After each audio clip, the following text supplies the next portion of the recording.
오늘 시간에는 부스러기 같은 은혜라는 제목으로 하나님 말씀 증거하도록 하겠습니다.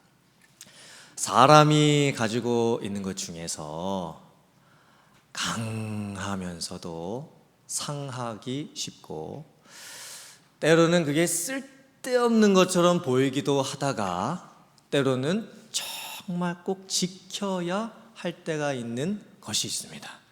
그게 뭘까요? 자존심입니다. 자존심. 보통 여자분들이 남자분들 보고 그럽니다. 아유, 남자들 그냥 쓸데없이 자존심을 내세운다. 근데 남자들뿐만이 아니라 여자분들에게도 자존심이 때로는 전부일 때도 있습니다. 때로는 정말 자존심으로 먹고 살아야 될 때도 있습니다. 가끔 부부끼리 이제 차를 타고 가다가 이제 주차 빌딩에 들어가서 주차를 하려고 하는데 주차 공간을 잘 못 찾아요. 그래서 어디로 가야 되나 이렇게 빙빙 돌고 있을 때 아내가 말합니다. 여보, 저기 왼쪽에 저쪽에 자리가 있는 것 같아요. 그러면 남자들이 어떻게 합니까? 오른쪽으로 갑니다. 아니 여보, 저기 왼쪽에 자리가 있다니까요. 그때 남자가 뭐라 그럽니까? 나도 다 눈 있어, 이렇게 이야기를 합니다. 보통 여자분들에게는 괜찮겠어요? 힘들지 않겠어요? 할 수 있겠어요? 이렇게 얘기를 해주면 좋아합니다. 자기를 이해해 주는 것 같고 동감해 주는 것 같아가지고. 근데 남자분들에게 할 수 있겠어요? 정말 괜찮겠어요? 자신 있어요? 이렇게 하면 어떻게 합니까? 화를 냅니다. 왜냐? 자기 무시한다는 거죠. 자기 할 수 있을 것 같은데 계속 옆에서 그냥 하니까 기분 나쁘다는 겁니다. 자존심이 참 중요합니다. 이민생활도 그런 것 같습니다. 이민생활은 정말 자존심 상할 때가 한두 번이 아닌 것 같습니다. 신분 문제, 영어 문제, 삶의 문제 모두 다 자존심이 무너질 때가 정말 많습니다. 20년 전, 30년 전에 이민 오신 분들은 영주권 문제 때문에 그렇게 고생하지 않으신 분들이 많으시지만 최근 한 10년 이내로, 5년 이내로 이민 오신 분들에게는요, 이 영주권 문제가 정말 너무너무 힘듭니다. 가만히 생각을 해보면, 아니 이 미국이라는 나라가 도대체 뭐길래, 아니 내가 이 미국에 살 자격이 아직 없다고, 영주할 자격이 없다고 하면서 그렇게 뭘 따지고 깨묻고 하면서 아직도 영주권을 주고 있지를 않는지, 정말 이 미국이라는 나라가 뭔지, 여기서 살고 있는 제 자존심이 무너질 때가 참 많이 있는 거예요. 정말 이 땅에 이렇게라도 해서 이걸 살아야 되는 건가? 영어는 또 안 될 때가 왜 그렇게 많은지. Excuse me? 이거 하는 것도 한두 번이지 계속 Excuse me? 또 못 알아서 Excuse me?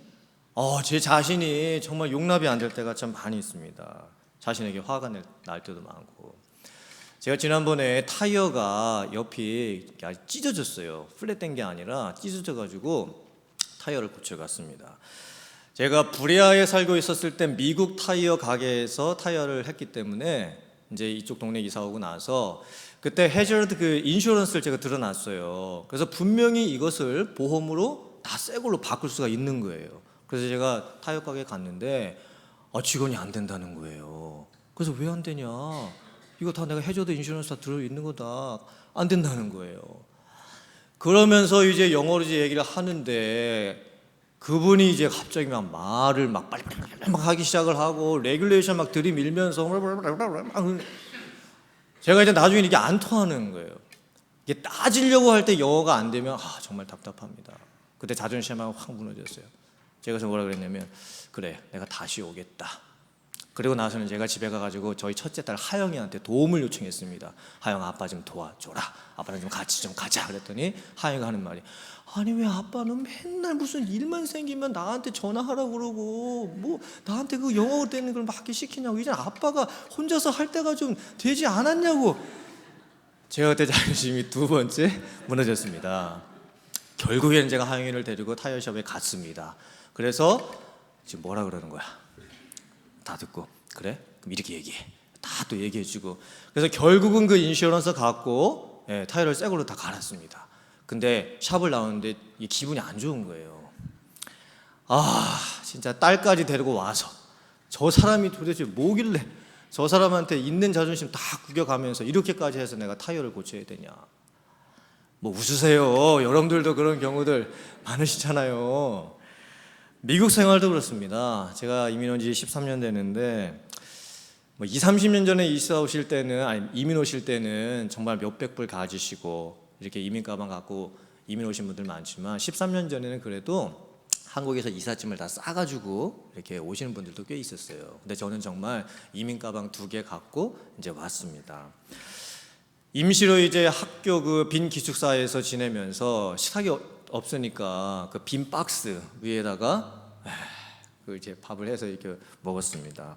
또 식탁을 이제 구하러 다니면서 셀베이션 아미, 굿윌 그 중고 물품 파는 데 가가지고 제일 싼 거 30불짜리 이제 그거 사가지고 이제 와서 이제 먹었습니다. 쇼파 그 이제 그 쓰레기 버리는데 덤스터 그 주변에 보니까 누가 쇼파를 버려놨더라고요. 근데 제가 보니까 멀쩡한 것 같아요. 그거 갖고 집에 와서 그래서 천 씌워놓고 이제 쇼파를 가지고 이제 살았습니다. 그때 이게 참 이렇게까지 살아야 되나 좀 싶었습니다. 자존심이 참 그때 좀 많이 상했습니다. 제가 왜 자꾸 자존심 이야기를 말씀을 드리냐면 오늘 말씀에 한 여인이 나옵니다. 근데 그 여인의 모습을 가만히 살펴보면요, 하나님께서 우리에게 어떤 영적인 말씀을 주시냐면, 첫째는 자기도 어쩔 수 없는 한계를 경험하며 사는 인생입니다. 자기도 어쩔 수 없는 인생의 한계를 경험하면서 사는 것. 이 여인의 이름은 알려져 있지가 않습니다. 그 여인은 수로보닉의 여인이라고 되어 있습니다. 그러니까 수리아에 있는 베니게 카운티에 살고 있는 거예요. 그리고 두로라고 하는 시티에 살고 있었습니다. 이 여인은 정통 유대인이 아니었습니다. 신분적으로, 종교적으로 봤을 때 이방 여인이었습니다. 그러니까 타고 났을 때부터 혈통적으로, 신분적으로 이게 문제가 있는 거예요. 예수님 당시에 유대인들은 어쩌면 인종차별을 가장 좀 많이 하는 민족 중에 한 민족이었습니다. 북쪽에 갈릴리 동네가 있고 중간에 사마리아 동네가 있고 그다음에 남쪽에 유대 동네가 있는데, 중간에 있었던 사마리아 동네에는 유대인들과 그리고 아수르 민족하고 이렇게 혼혈되어 있는 민족들이 살고 있었습니다. 그래서 정통 유대인들이 사마리아 사람들과 상종을 하려고 하진 않습니다. 심지어 개라고 취급하며 경멸을 합니다. 말도 하려고 하지 않습니다. 심지어 여행을 할 때도 갈릴리 떠나서 유대로 내려갈 때 그냥 곧장 내려가면 사마리아 통과해서 내려가면 되는데 빙 돌아가는 거예요. 그런데 이 수로보닉의 여인은요, 아예 이방인이었습니다. 종교적으로 봤을 때, 율법의 근거에서 봤을 때 이 여인에게는 어쩔 수 없는 한계가 주어져 있는 거예요. 자존심이 많이 상했겠죠. 경제적으로도 그렇습니다. 유대 사람들이 두로에 사는 사람들을 좋아하지 않았습니다. 왜냐하면 두로 사람들이 유대에서 나는 농산물을 사가지고 갔습니다. 그러니까 유대에 사는 사람들은 열심히 일해야 됐습니다. 그리고 또 일 힘들게 했지만 가난하게 살고 있습니다. 근데 두로는요, 해안가 지방이었거든요. 그래서 돈 가지고 유대에 와가지고 좋은 것들만 다 사가지고 가는 거예요. 그래서 유대 사람들이 두로 사람들을 싫어했습니다. 역사가 요세푸스 진술에 의하면 이 유대 사람들하고 두로 사람들은요, 철천지 원수와 같은 사이였던 거예요. 더욱이 이 여인에게는요, 어린 딸이 한 명이 있었는데 그 어린 딸이 귀신이 들려 있습니다. 요즘에는 귀신 들린 사람을 우리가 보기가 쉽지가 않지만 2000년 전 그 당시에는 상당히 많았습니다. 귀신이 들리면 어떻게 될까요? 전인격에 문제가 생깁니다. 일상생활이 불가능합니다. 사람들로부터 부정적인 취급을 받습니다. 사회에서 단절되고 고립됩니다. 이게 참 무서운 병이었습니다. 더욱이 엄마 입장에서 생각을 해보면 그 어린 딸이, 그 예쁜 딸이, 그 귀여운 딸이 귀신에 들려서 그렇게 고생을 하고 있으니 그것을 바라봐야만 하는 그 엄마의 심정이 얼마나 안타깝고 힘들었겠습니까? 제가 지난 주일 말씀드렸던 삭개오하고는요, 이 여인이 정반대예요. 삭개오는 어떤 사람이었습니까? 정통 유대인이었습니다.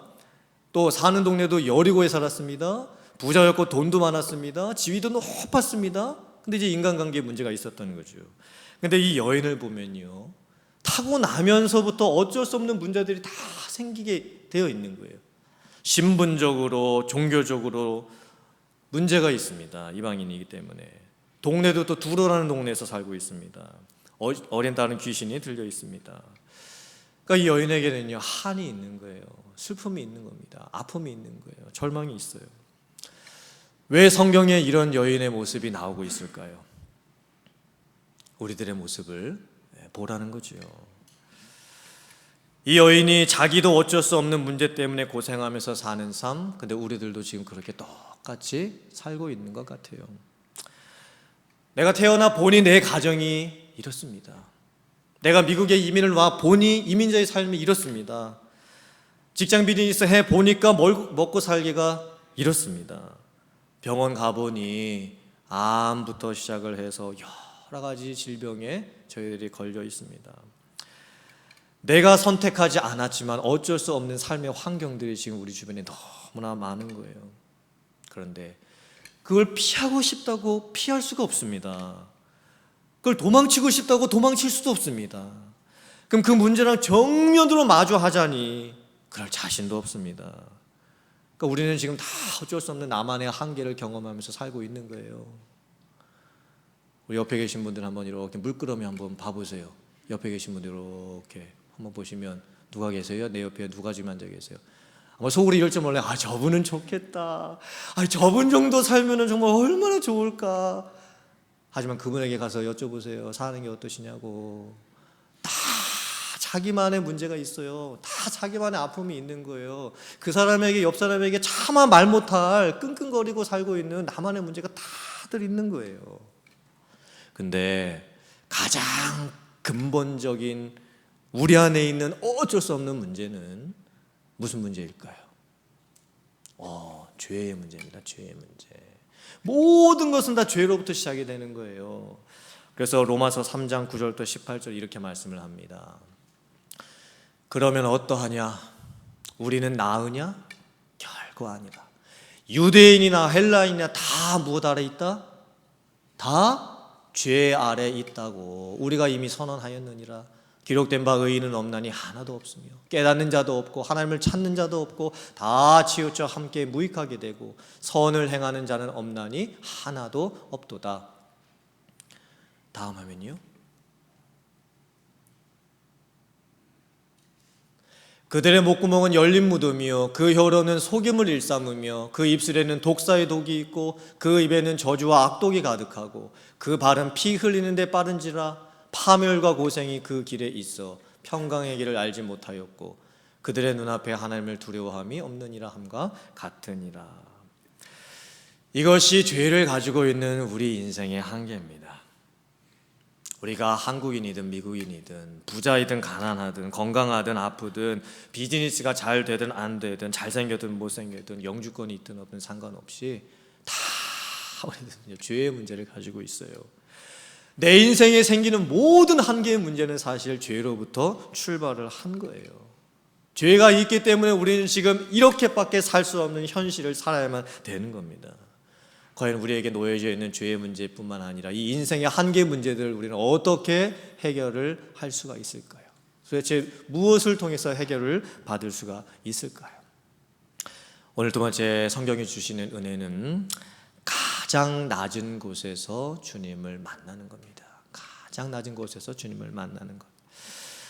이 여인이 예수님께 찾아가서 간청을 합니다. 몇 번을 엎드려 간청을 합니다. 주님, 제 어린 이 딸 고쳐주시옵소서. 귀신 들려 괴로워하고 있는, 고통받고 있는 제 딸 제발 좀 살려주시옵소서. 고쳐주시옵소서. 근데 예수님의 대답이 이상하세요. 정말 이상한 대답을 하십니다. 마가복음 7장 27절 말씀 화면 보시고 같이 한번 봉독해 보겠습니다. 시작. 예수께서 이르시되 자녀로 먼저 배불리 먹게 할지니 자녀의 떡을 취하여 개들에게 던짐이 마땅치 아니하니라. 이게 지금 무슨 말씀일까요? 자녀가 먼저 배불리 먹고 개들은 나중에 먹어야 한다? 이제 강아지 키우시는 분들은 아시겠지만 식사 시간이 돼가지고 식구들이 모여가지고 식탁에 둘러앉아서 이제 밥을 먹고 있을 때 강아지는 저 밑에 있습니다. 그리고 부모님들이 자기 자녀에게 먼저 먹을 것을 줍니다. 어느 부모님이 개한테 먼저 먹을 것을 주시는 부모님이 어디 있겠습니까? 자기 자녀에게 좋은 것 다 주고 먹인 후에 그리고 나서 남은 것을 이제 강아지에게, 그래도 강아지가 예쁘니까 고기 몇 점 주는 거예요. 아무리 강아지가 예쁘다고 해도 순서가 있는 겁니다. 강아지 먼저 주면 안 되겠지요. 자기 자녀를 먼저 챙겨서 줘야 되겠지요. 그게 부모님의 마음이겠지요. 예수님이 왜 이 말씀을 하실까요? 이 여인에게. 자녀는 유대인을 의미합니다. 개들은 이방인을 의미합니다. 그러니까 예수님께서 구원의 순서를 먼저 말씀을 하고 계시는 거예요. 하나님께서 언약을 맺으시고 구원의 언약을 이루어 가실 때에 먼저 유대인을 택하셨습니다. 그래서 구약 역사를 통해 가지고 구원의 역사를 유대인들을 통해서 이루어 오셨던 거예요. 예수님의 말씀의 본뜻은 이겁니다. 유대인들이 먼저 구원을 받고 그리고 나서 이방인들이 구원을 받게 된다. 예수님께서 이 여인에게 말씀하시는 겁니다. 너는 이방 여인이지 않느냐. 너는 은혜 받기 위해서 지금 새치기 할 그런 권한이 없다. 심지어 지금 예수님께서 수로보니게 여인을 뭐에까지 지금 비유를 하시는 거예요? 지금 강아지로 지금 비유를 하고 계시는 거예요. 아니 예수님이 왜 이렇게 말씀하실까요? 예수님이 그 여인이 가지고 있었던 아픔도 분명히 아셨을 테고 그 슬픔, 그 한도 다 아셨을 텐데 예수님이 동정은 해주시지 못할 망정 왜 그 여인이 상처를 더 깊게 느끼도록 그렇게 하시는 걸까요? 예수님께서는 지금 의도적으로 그렇게 하고 계시는 거예요. 어쩌면 여인에게는 그것이 예수님의 시험이었을 수도 있습니다. 예수님이 이 여인을 낮추시는 거예요. 근데 한없이 낮추십니다. 자기 자신을 개라고 비유할 정도까지 예수님이 낮추어 버리시는 거예요. 근데 우리 인생도 똑같은 것 같아요. 우리들이 인생을 살고 신앙의 여정을 걸어가게 될 때 하나님이 우리를 낮추실 때가 있어요. 하나님이 정말 나에게 왜 나를 이렇게까지 내려오게 하실까? 그렇게 느껴질 때가 있습니다. 왜 그렇게 하실까요? 하나님의 뜻이 있으시겠지요. 신명기 8장 3절의 말씀입니다. 너를 낮추시며 너를 줄이게 하시며 또 너도 알지 못하며 네 조상들도 알지 못하던 만나를 네게 먹이신 것은 사람이 뭐로 사는 것이 아니고 떡으로만 사는 것이 아니고 무엇으로 산다? 여호와의 입에서 나오는 모든 말씀으로 사는 줄을 네가 알게 하려 하심이니라. 우리들은요 높은 곳에 있을 때는 은혜를 잘 모릅니다. 내가 잘 나가고 있을 때는 내가 잘해서 이렇게 되고 있는 것으로 착각합니다. 사람은 낮음을 경험해 봐야 자신을 알게 됩니다. 자신의 한계와 부족함을 경험을 해봐야 그때 비로소 내 자신을 보게 되는 거예요. 그래서 하나님께서 때때로 우리들을 낮추실 때가 있어요. 만나와 같이 최소한의 것으로 우리로 하여금 살게 하실 때가 있는 거예요. 그때 이제 우리가 비로소 깨닫는 것이죠. 그렇구나. 인생이라는 게 이게 참 내 힘으로 사는 줄 알았는데 그게 아니었구나. 은혜가 있어야 사람이 살 수가 있는 것이구나. 내 삶에 하나님이 계셔야 내가 살 수 있는 것이구나. 우리의 인생 가운데 만약에 어떤 분이 실패를 내 인생 가운데 한 번도 경험해 보지 않고 나는 지금까지 살았다. 그게 복된 인생일까요? 꼭 그렇지만은 않은 것 같습니다. 우리가 일부러 실패를 경험할 필요는 없습니다. 하지만 사람은 실패와 한계를 통해서 비로소 은혜로 가게 되어 있습니다. 혹시 우리 사랑하는 성도님들 가운데에 지금이 내 인생의 내리막길 같고 지금이 내 인생의 가장 낮은 곳에 있는 것처럼 느껴지시는 그런 분들이 계시다고 한다면 다시 생각을 해보세요. 그 지점이 바로 은혜가 시작되는 지점인 줄 믿습니다. 그 지점에서 우리는 오히려 하나님을 제대로 만날 수 있는 축복의 기회가 열릴 수 있는 터닝 포인트에 있는 줄 믿습니다. 지금 예수님께서 이 여인에게 그렇게 하시는 거예요. 일부러 그렇게 하시는 거예요. 가장 낮은 곳에 가게 하시는 거예요. 그리고 나서 오늘 말씀해 주신 세 번째 은혜는요, 부스러기 같은 은혜를 구하는 겸손입니다. 부스러기 같은 은혜. 수로보니게 여인이 이렇게 대답을 합니다. 이 여인의 대답도 참 놀라운 대답이었습니다. 마가복음 7장 28절의 말씀입니다. 여자가 대답하되 주여 올소이다마는 상 아래 개들도 아이들이 먹던 부스러기를 먹나이다. 사실 예수님께서 이 여인의 자존심을 완전히 무너뜨리셨습니다. 정말 무너뜨리셔도 너무 무너뜨리셨습니다.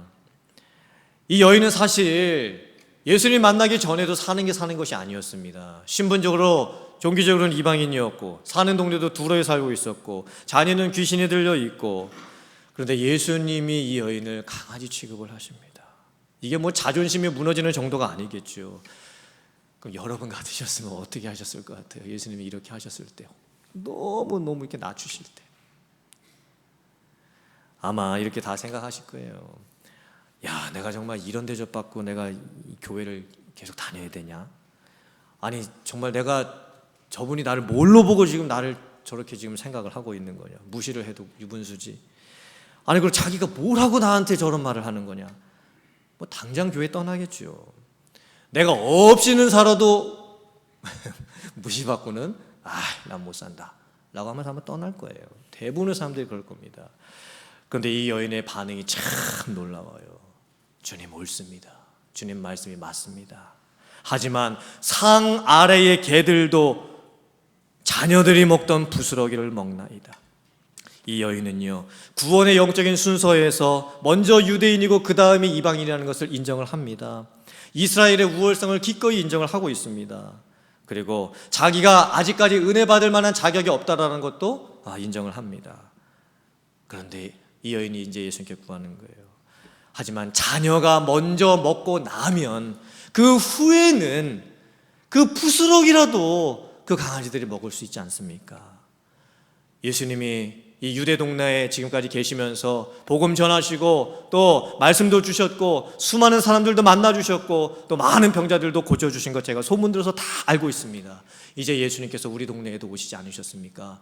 유대인들이 잘 오지 않는 이 두로라는 동네까지 주님이 직접 오시지 않으셨습니까?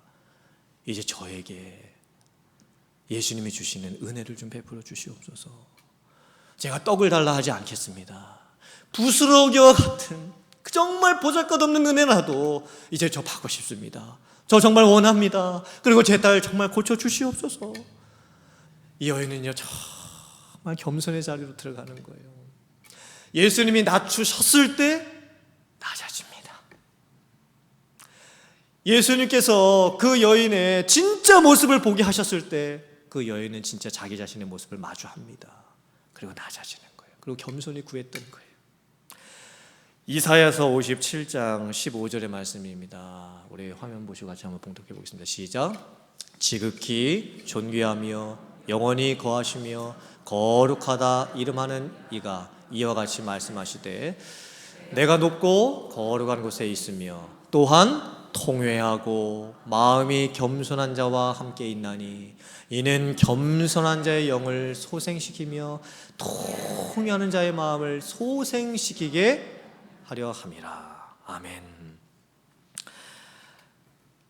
예수님께서 겸손하게 부스러기의 은혜를 구하는 그 여인에게 선포를 해주시는 겁니다. 구원과 치유를 이제 선언을 해주시는 거예요. 네가 이 말을 나에게 하였으니 돌아가라. 귀신이 네 딸에게서 나갔느니라. 여인이 집에 돌아가 본즉 아이는 침상에 누워있고 귀신이 떠나갔습니다. 아이는 집에 있었지만 예수님이 그 말씀을 하셨을 때에 말씀하시는 그 순간 그 어린 딸이 나았습니다. 치유를 받았습니다. 이때 이 수로보니게 여인이 그냥 딸 고침만 받았을까요? 아니겠지요. 은혜를 알았겠지요. 구원을 받았겠지요. 예수님을 알았겠지요. 그리고 이 여인은요, 이 선교에 관련돼서 예수님과 나눈 첫 번째 여인이 되는 거예요. 이제 구원이 유대인을 넘어서 이제 이방인에게로 가는 그 구원의 언약의 의미를 깨달은 이 첫 번째 여인이 된 겁니다. 부스러기와 같은 은혜를 진실된 마음으로 겸손히 구했을 때 주님은 치유해 주시는 거예요. 정말 낮은 자리에서 아무것도 없는 것 같았을 때, 주변을 봐도 깜깜할 뿐이었을 때, 그때 겸손하게 하나님께 나아가면 하나님께서 그 심령 거두어 주시고 멀리하지 아니하시고, 부스러기 같은 은혜를 구했지만 주시는 하나님께서 큰 은혜, 충만한 은혜, 차고 넘치는 은혜를 부어주시는 줄 믿습니다. 제가 이 말씀을 묵상하면서 예화 하나가 생각이 났습니다. 토머스 달시라고 하는 미국의 복음주의 그 찬양 사역자가 있었습니다. 1932년 가을 어떤 날이었었습니다. 그때 아내는 이제 만삭이었습니다. 이제 얼마 안 있으면 이제 아기를 낳게 됩니다. 근데 이제 찬양 집회가 있어가지고 이제 초청을 받아가지고 찬양 집회에 갔어요. 이제 집회를 하고 있는 그 도중에 그만 아내가 아기를 낳다가 아내가 죽게 되었다라는 그 소식을 듣습니다. 그리고 다시 집에 돌아왔을 때 이제 며칠 후에 태어난 아기도 이제 죽습니다. 이 토머스 달시가 아내와 아기를 같은 관에 장사를 지내고 나서 삶에 엄청난 충격을 받고 모든 것을 포기한 상태가 됩니다. 이제 뭐 더 이상 찬송을 부를 수도 없었고 심지어 교회도 다닐 자신이 없었습니다. 그때 한 친구가 찾아옵니다. 그리고 그 친구가 이 토머스 달시를 피아노 앞에다가 앉힙니다. 그리고 그때 이 토머스 달시가 작사 작곡한 찬양이 있어요. 아까 우리 화면에 잠깐 나왔었는데 이 찬양 아시는지 모르겠습니다. 아시는 분은 저와 함께 한번 좀 찬양해 보면 좋겠습니다. 주님여 이 손을 꼭 잡고 가소서. 약하고 피곤한 이 몸을 폭풍의 흑암 속 해치사 빛으로 손잡고 날 인도하소서. 인생이 힘들고 고난이 겹칠 때 주님여 날 도와 주소서. 외치는 이 소리 귀 기울이시사 손잡고 날 인도하소서. 영어 가사는 더 의미가 좀 깊어요. Precious Lord, 귀하신 주님, Take my hand, 제 손을 붙잡아 주세요. Lead me on, 절 좀 인도해 주세요. Let me stand, 절 제발 좀 일으켜 주세요. I'm tired, 저 피곤합니다. I'm weak, 저 약합니다. I'm one, 저 이제 힘 다 빠져서 없습니다. 하지만 Through the storm, 폭풍 가운데서도 Through the night, 이 한밤중에서도 Lead me on to the light, 빛으로 나를 인도해 주시고 Take my hand, precious Lord, 주님, 귀하신 주님, 제 손 꼭 붙잡아 주세요. 그리고 저를 집으로 인도해 주세요. 여러분, 이게 얼마나 귀한 고백입니까? 하나님께서는 우리를 가장 낮은 곳에서 만나 주십니다. 그리고 부스러기 같은 은혜를 주셨을 때에 정말 진실됨과 겸손함으로 하나님께 그 은혜만이라도 저에게 좀 주십시오, 이렇게 간구했을 때 하나님께서는 큰 은혜를 우리에게 허락해 주십니다. 하나님은 절대 우리 손 놓지 않으십니다. 끝까지 내 손을 붙들어 주십니다. 내가 피곤하고 내가 약하고 내가 다 힘이 빠져 있을 때에도 내 삶에 폭풍우가 찾아오고 어둠 밤이 찾아와도 하나님은 끝까지 나를 붙들어 주시는 거예요.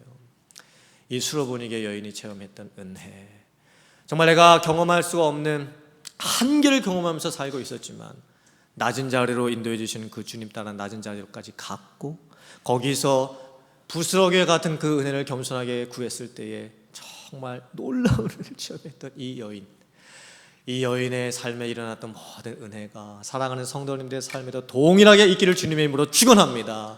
그리고 여러분의 인생 가운데 정말 주님 손 꼭 붙잡고 하나님이 여러분을 부르시는 그날까지 주님과 함께 동행하면서 살아가시는 귀한 삶 여러분들 살아가시기를 주님의 이름으로 축원합니다. 아멘.